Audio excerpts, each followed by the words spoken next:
Pemain West Ham United, Kurt Zouma, tengah menjadi perbincangan atas aksinya. Sebuah video yang memperlihatkan dirinya sedang menyiksa kucing peliharaannya menjadi viral di media sosial. Pemain milik West Ham United ini awalnya membawa kucing tersebut di tangannya. Lalu ia menjatuhkan hewan tersebut sembari menjulurkan kakinya yang lekat dengan gambaran seseorang yang akan melakukan tendangan. Kaki Zouma tersebut terkena bagian perut si kucing. Hewan berkaki 4 itu lalu terjatuh dengan posisi yang kurang sempurna. Dikutip dari Talksport, video tersebut diduga direkam oleh adik sang pemain, Yohan. Tak perlu waktu lama bagi pria berusia 27 tahun ini menerima akibat dari perbuatannya ini. West Ham United selaku klub yang menaungi Zouma langsung memberikan pernyataan resmi mereka. Pihak klub mengaku akan menangani kasus ini secara internal. Selain itu, The Hammers juga mengutuk aksi yang dilakukan bek asal Prancis ini dalam video yang viral tersebut.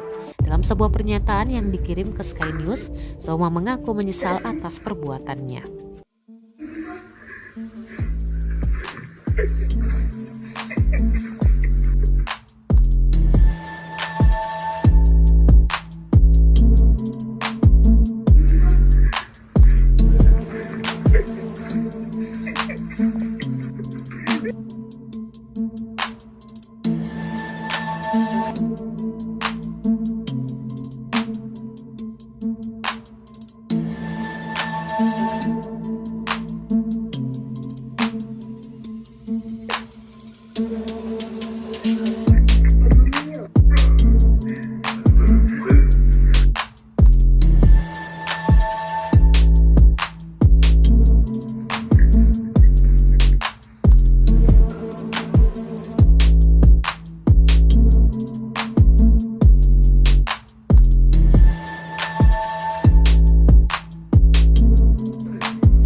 Terima kasih sudah nonton.